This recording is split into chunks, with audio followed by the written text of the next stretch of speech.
자, 학생 여러분, 5월 두 번째 국어 수업이 되겠습니다. 골프과 학생들은 아마 오후 수업이 되겠죠. 월요일 날 2시간 들었으니까. 그리고 그 보통과 학생들은 화요일 날이 아니라 수요일 날 하는 수업이 되겠네요. 그렇죠? 골프과는 이번 주에 그 화요일 날 쉬기 때문에 독서 활동을 하지 않습니다.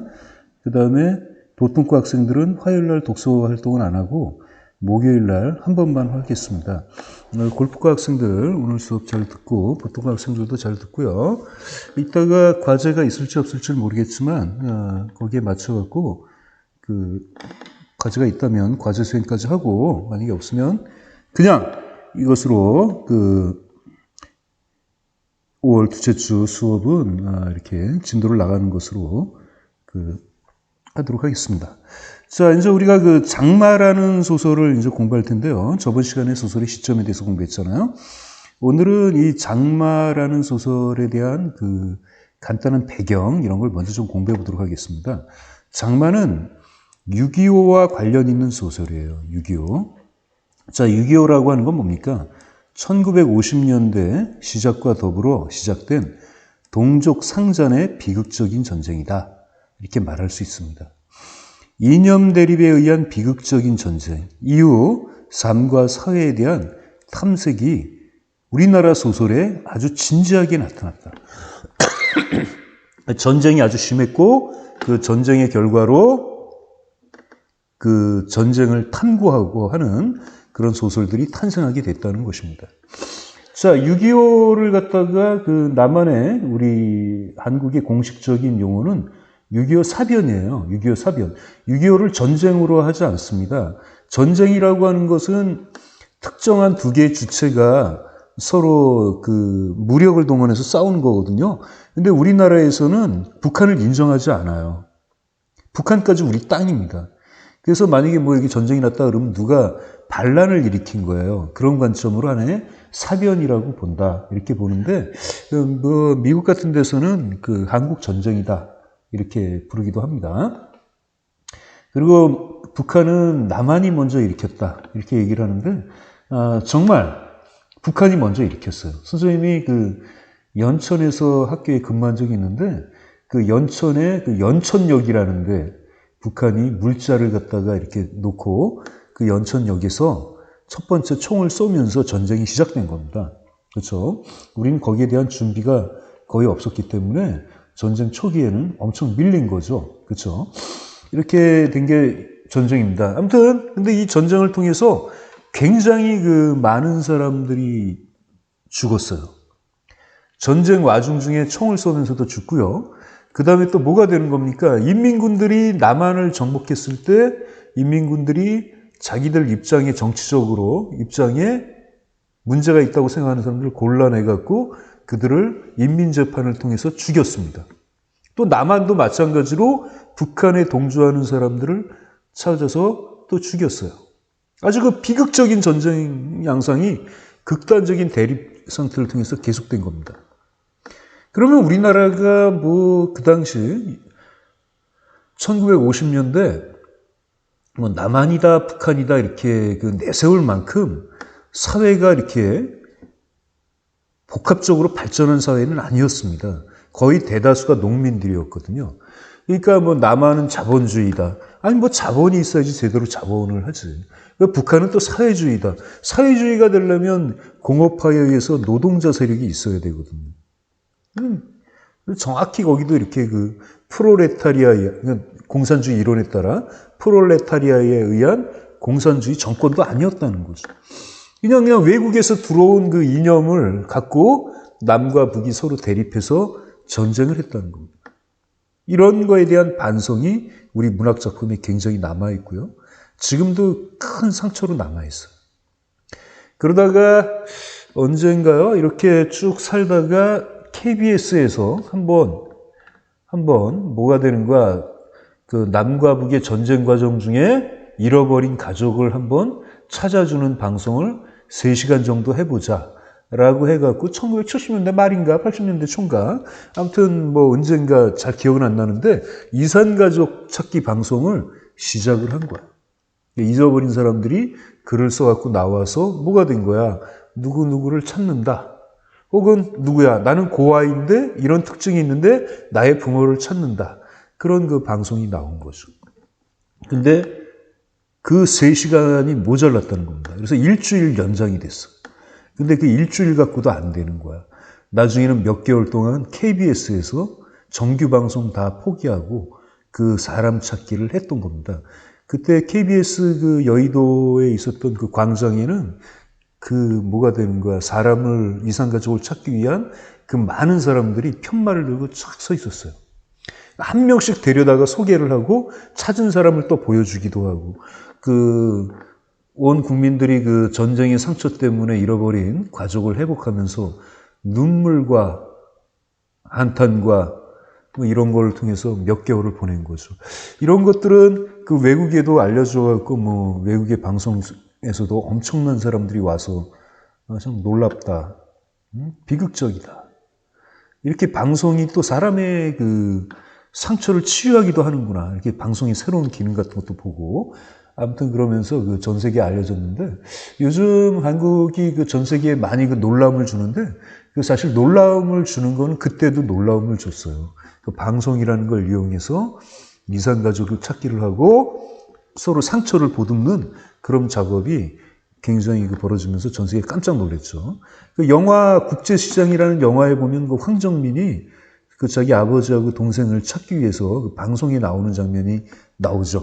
그래서 배에서 잃어버린 그 여동생이 나중에 미국에 입양돼 갖고 이렇게 서로 찾아가는 과정이 눈물겹게 그렇게 나오는데 뭐 그 영화를 보고 울지 않는 사람이 없었다. 뭐 이런 얘기를 할 정도로 꽤 의미가 있었던 영화인 것 같습니다. 자, 6.25와 소설, 그 어떤 형제에 관한 이야기. 쓸데없는 사실 북한하고 남한은 같은 민족 아닙니까? 그러니까 서로 총칼을 들고 서로 죽이고 싸웠는데 이제 그 상처를 어떻게든 회복해야 될 거 아닙니까? 회복을 하려면 뭐가 되는 거야? 서로를 이해해야 되겠죠. 아무튼 거기에 관한 그런 그 다양한 소설들이 나왔는데 이런 작품이 대표적이에요.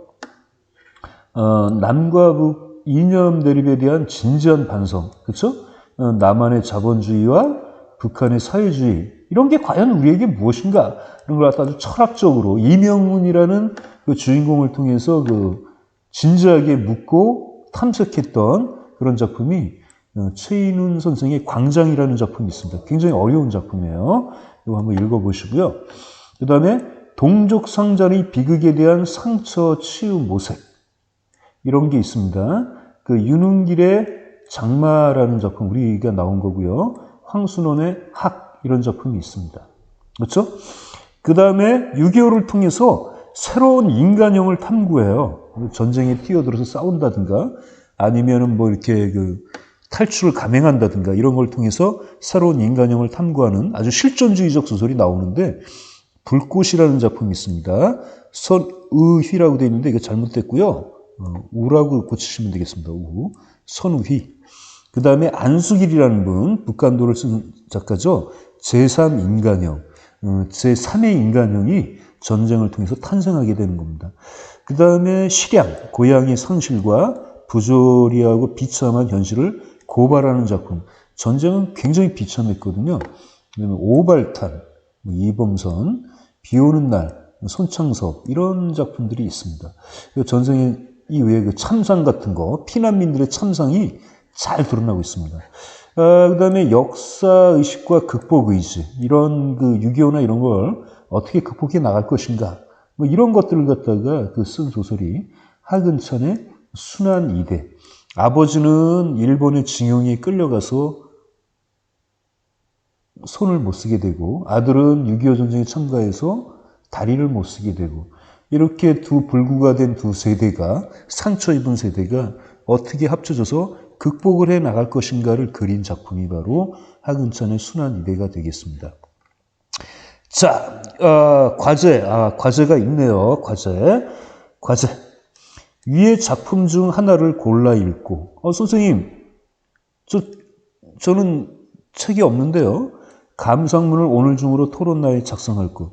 자, 여기에 보면 최인훈의 광장은 읽지 마시고요. 이 중에서 장마는 우리가 공부하니까 이것도 안 되고, 항순원의 학이라든지 손위의 불꽃, 제3인간형, 오발탄, 비오는 날, 순환이대 이런 작품 중에서 그 인터넷에서 하나를 골라갖고 읽어보시고 그 감상문을 갖다가 오늘 토론란에다가 여러분들이 적어주시면 되겠습니다. 이거 숙제가 되겠습니다. 자, 요 광장, 장마 요 두 가지는 빼는 거예요. 그리고 나머지 중에서 이렇게 읽는데 선생님은 뭐 학이나 뭐 제3인간형, 뭐 순환이대 이 정도 세 가지 중에서 이렇게 골라보면 읽어보면 될 것 같습니다. 이런 작품들은 인터넷에 있어요. 그러니까 다운로드 받거나 이렇게 아니면 접속을 해서 읽어보도록 하도록 합시다. 자, 그리고 이제 아직 시간이 많이 안 됐으니까 장마 본문을 갖다 읽어보기로 합시다. 자, 이제 장마를 읽어볼게요. 여러분 교과서 66쪽이 되겠네요. 작가는 윤은길이라는 분이 지었고요. 대표작은 뭐 장마, 아홉 켤레 구두로 남은 사내 이런 작품이 있습니다. 그렇지? 장마는 6.25의 비극에 대해서 다뤘고 아홉 켤레 구두로 남은 사내는 70년대 우리나라가 경제 개발을 하면서 사회적으로 소외받은 사람들이 나타나기 시작해.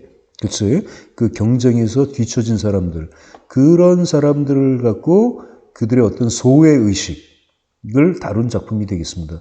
그러니까 다 망해버리고 그냥 구두만 아홉 켤레로 남은 구두만 남은 사나이를 관찰하는 그런 입장에서 뭐가 된다. 그치? 70년대 소외받은 인간형의 모습을 그린 작품이 되겠습니다. 자, 교과서에 이제 보도록 하죠. 앞부분의 줄거리. 6.25 전쟁으로 자, 나가 나오니까 뭐가 되는 거야? 몇 인칭이야? 1인칭 소설이다. 이런 걸 우리 알 수 있죠? 나의 외가 식구들이 친가 식구들과 같이 살고 있는 일단 나의 집으로 피난을 오면서 모두 함께 살게 된다. 자, 이제 문제는 바로 뭐냐면 나를 중심으로 나의 어머니 집안이 있고 아버지 집안이 있는데 어머니 집안 쪽 사람들이 바로 뭐가 되는 거야? 북한군을 피해서 피난을 오게 됐다. 그래서 같이 살게 된다는 거죠. 근데 문제는 삼촌은 빨치산, 외삼촌은 국군이어서 서로 거북한 상황이었다. 대립이 생기잖아요. 빨치산과 국군. 외삼촌은 국군에 갔고요. 그래서 이제 전사를 합니다. 삼촌은 빨치산이야, 빨치산. 빨치산은 뭐냐면 영어로 파르티잔이라 그래, 파르티잔. 파르티잔이라고 하는데, 파르티잔은 러시아 말로는 뭐, 그걸 갖다 러시아 말로 바꿔서 다시 우리말로 읽은 게 빨치산이야. 빨치산. 그러니까 파르티잔을 가리키는 말이야. 게릴라라고 하는 겁니다. 게릴라. 2차 대전 때 그 독일군에 대항해서 그 많은 민병대가 이렇게 그 게릴라 전법을 했는데, 레지스탕스라고 부르죠. 뭐 유고슬라비아, 프랑스, 뭐 이런 데서 뭐 루마니아 뭐 이런 각지에서 많이 생겼습니다. 소련에서도 생겼고요. 그런데 그 게릴라 중에 다수의 숫자가 누구를 갖다가 이념적으로 누구를 지지했냐면 미국보다는 소련을 지지했어. 그러니까 공산주의를 지지했다는 거야. 소련이 그 지원을 해줬겠죠.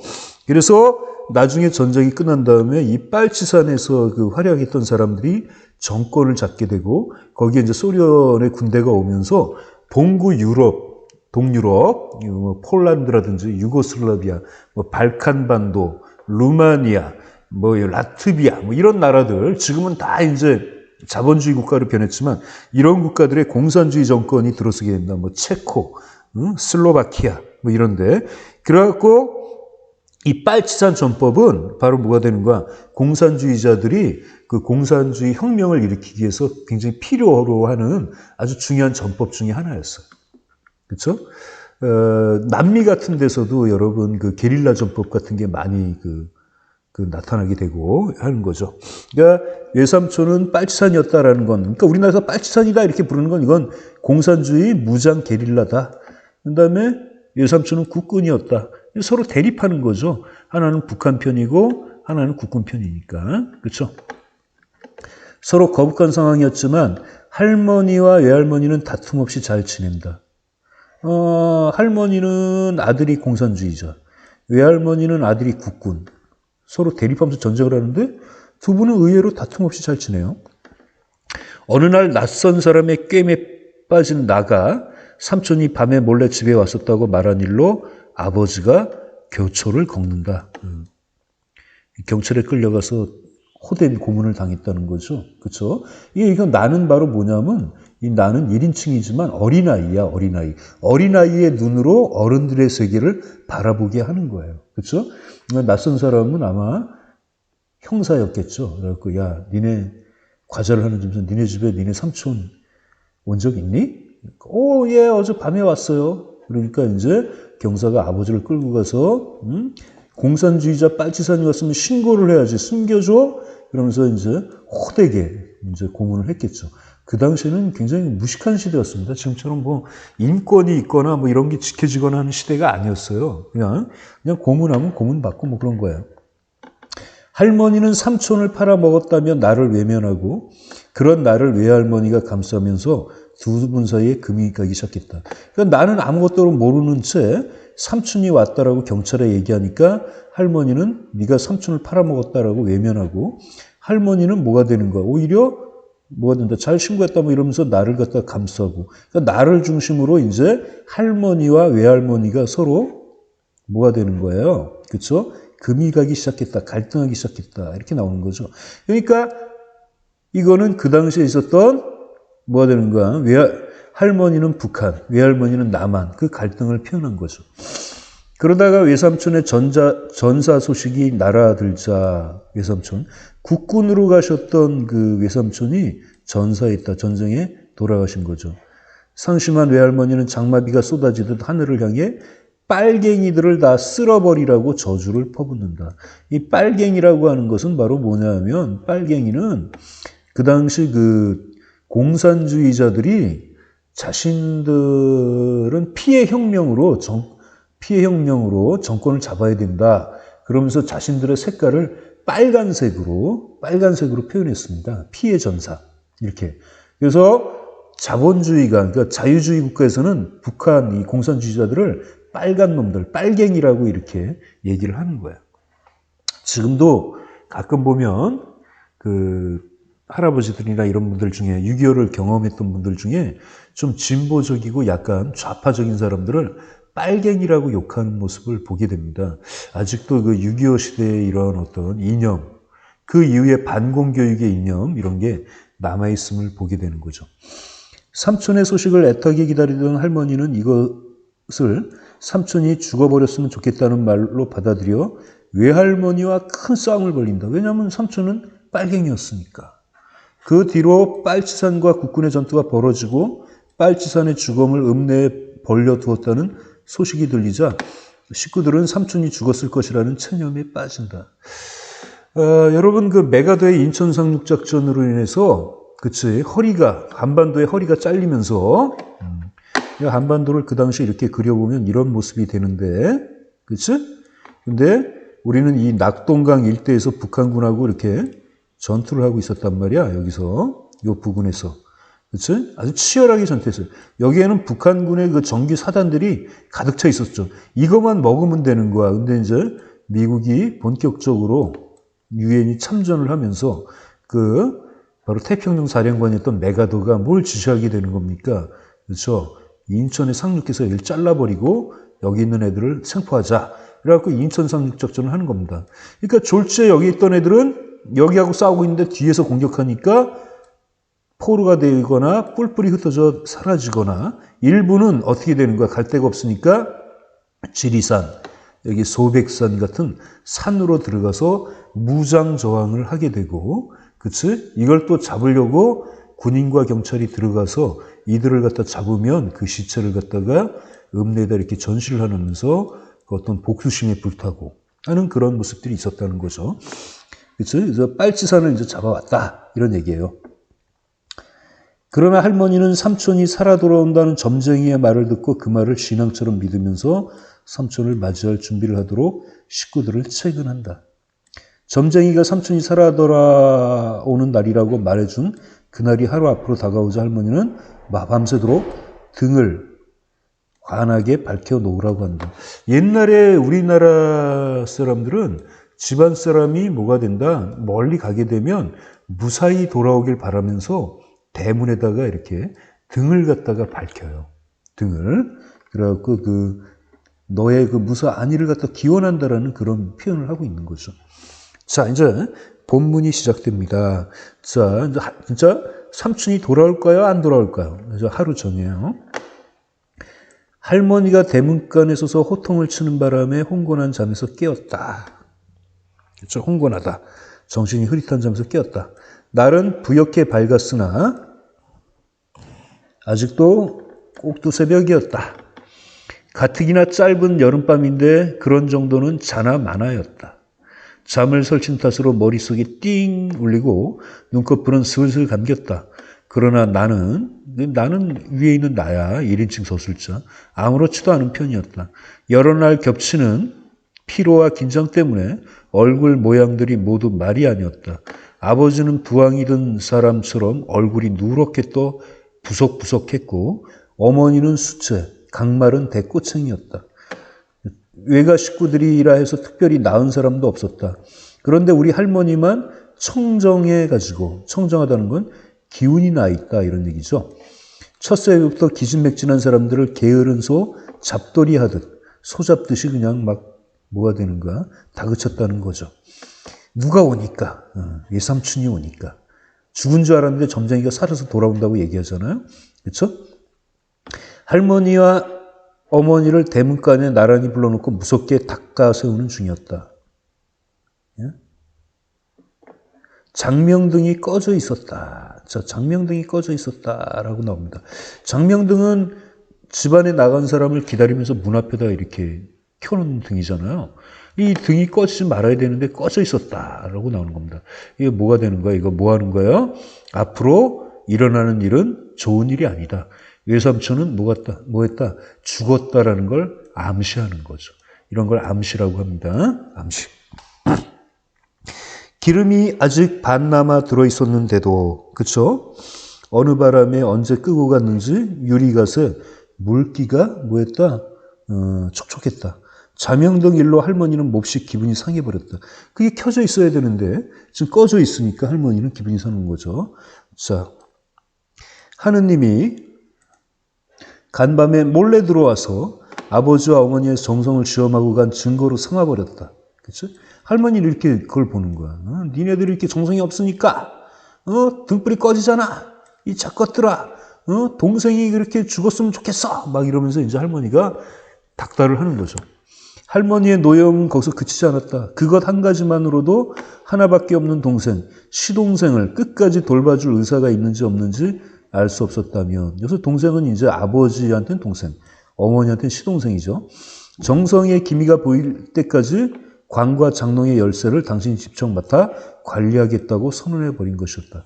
자, 옛날에는 바로 뭐냐면 우리나라 대부분의 사람들이 농사를 짓는단 말이야, 농사. 그리고 화폐 경제가 아니라 이렇게 그 농산물을 서로 교환하면서 이렇게 먹고 살게 되는 거죠. 그렇죠? 그래서 집안에 있는 그 재산은 광에 있는 쌀, 곡식, 쌀과 같은 곡식들, 여러 가지들, 피륙 같은 거, 이런 것들이 바로 집안의 재산, 돈이야, 돈. 이걸 갖다가 당신이 직접 열쇠를 맡아 관리하겠다는 건 뭐야? 지금까지 아버지, 어머니에게 줬던 경제권을 다시 회수하겠다. 이런 말씀을 하신 거예요. 그러니까 굉장히 놀랄 일이죠. 사람은 경제적인 동물 아닙니까? 경사실한 날, 아적부터 여편네가 집안에서 큰 소리를 하면 될 일도 안 되는 배비니께 이만큼 해두고 참는다만 후사는, 뒷일은 너희들이 알아서들 혀라.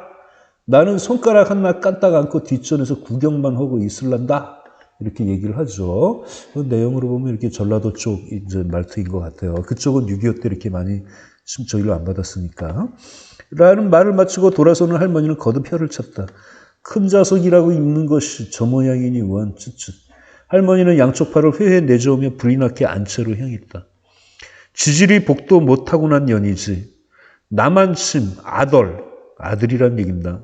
며느리라는 얘기야. 아들과 며느리 복도 없는 년도 드물 것이요. 그러면서 자기 한탄을 합니다. 그렇죠? 사랑채 앞을 지나면서 또 혼잣말을 했다. 말이 혼잣말이지 실상은 이웃에 들릴 고함에 가까운 얘기였다. 이건 누구 들으라고 하는 얘기야? 자기하고 감정이 안 좋은 외할머니 들으라고 하는 얘기죠. 그렇죠? 외할머니의 딸이 바로 자기한테 며느리 아닙니까? 며느리 욕하는 거야. 며느리 욕하는 건 외할머니를 욕하는 거죠. 그렇죠? 하늘에 대고 빨갱이를 다 죽으라고 했던 그 외할머니를 욕합니다. 할머니는 정말로 손가락 한 개도 까딱하지 않았다. 방문을 꽝 닫고 들어앉은 후로 밖에서 일어나는 일은 죽이 끓든 밥이 끓든 일절 상관 안 했다. 그런 대신 육봉창이 달린 작은 유리 너머로 늘 마당을 감시하면서 일일이 못마땅한 표정을 지어 보였다. 옛날에는 그 창호지 문이잖아요. 그 창호지 중간에 이렇게 유리를 조그맣게 달아갖고 밖을 바라볼 수 있게 만든 그런 문이 있어요.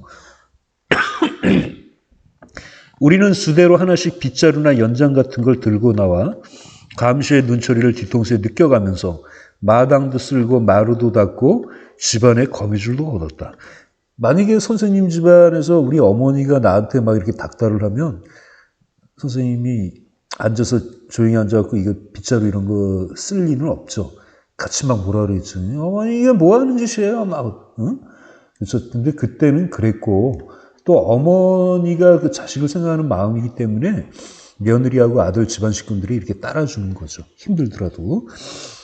자, 고모도 나오고 이모까지 합사하여 모두들 바삐 움직인 보람이 있어 장마로 어지럽혀진 집안이 말끔히 청소되었다.